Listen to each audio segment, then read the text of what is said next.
Waalaikumsalam warahmatullahi wabarakatuh. Silakan masuk.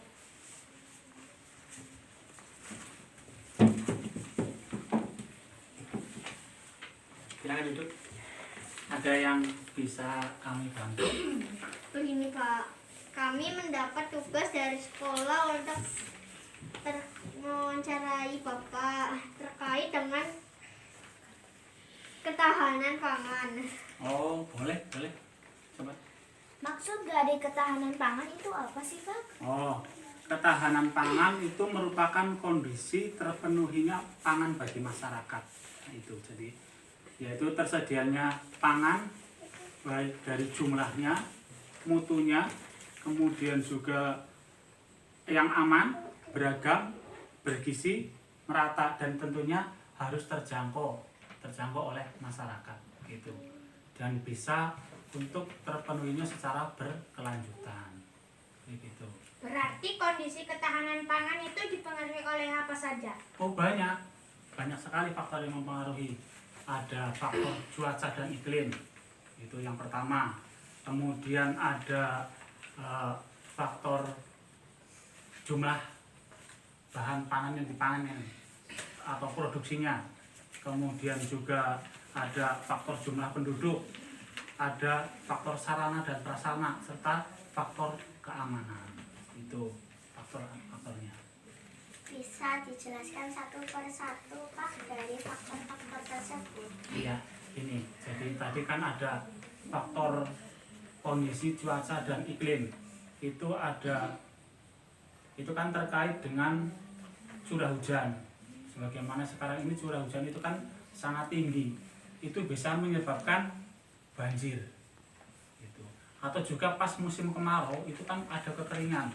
Itu bisa menyebabkan kekeringan, kemudian juga yang berakibat pada tanaman itu gagal panen atau kusok. Tentunya dari sini produksinya akan menurun. Nah, itu tadi apabila produksinya tidak cukup, maka konsumsi penduduknya juga akan berkurang. Karena itu terkait dengan tadi jumlah penduduk. Semakin banyak jumlah penduduk, tentunya ketersediaan pangan itu harus lebih banyak. Seperti itu. Nah, faktor lainnya itu tadi kan ada sarana dan prasarana. Itu tentunya berkaitan dengan pertanian. Nah, faktor sarana dan prasarana itu apa? Yang berkaitan dengan pertanian yang pertama adalah benih, itu harus tersedia. Kemudian pupuk. Gitu. Selain itu juga ada namanya infrastruktur untuk pertanian, yaitu untuk irigasi, ada jaringan irigasi, ada drainase dan lain-lain seperti itu. Dan juga tentunya ada pengaruh dari alat yang digunakan. Misalnya kalau zaman dahulu itu kan hanya menggunakan tenaga manual, mencangkul ya, hanya mencangkul atau mungkin dengan bantuan tenaga ternak, kerbau. Tapi sekarang karena jumlah penduduk yang banyak, tentunya harus didukung dengan alat-alat yang canggih, ada traktor atau mungkin juga sekarang yang lebih cepat lagi dalam mengolah tanah itu traktor roda 4 atau John Deere. Itu yang bisa untuk menambah ketingkatan ketahanan pangan. Oh begitu. Kalau di rumah saya tidak ada makanan berarti ketahanan pangannya kurang dong. Iya, betul sekali ya, betul. Karena begini, dari ketahanan pangan itu, ketahanan pangan yang tingkat paling rendah itu adalah keluarga, kemudian juga masyarakat atau mungkin desa, negara, bahkan dunia.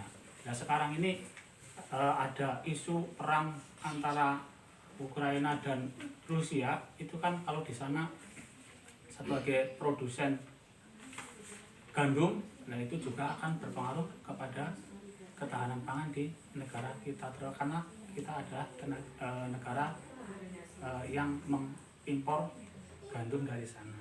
Nah, dulu Pak Presiden pertama kita, Bapak Insinyur Karno, menyatakan bahwa petani adalah penyangga tatanan negara Indonesia.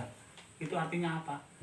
Bahwa kalau petani di suatu negara itu sudah tidak mau bertani, tidak ada regenerasi petani, maka negara itu akan kekurangan pangan. Makanya jasa petani itu sangat sangat besar bagi negara kita, karena mereka menyediakan pangan untuk seluruh manusia di dunia. Itu. Siapa dari kalian yang mau jadi petani? Ada enggak? Kok malah pandang-pandangan? Gimana? Cukup? Terima kasih banyak Pak atas penjelasannya. Kami mohon pamit. Assalamualaikum warahmatullahi wabarakatuh. Waalaikumsalam warahmatullahi wabarakatuh. Sama-sama.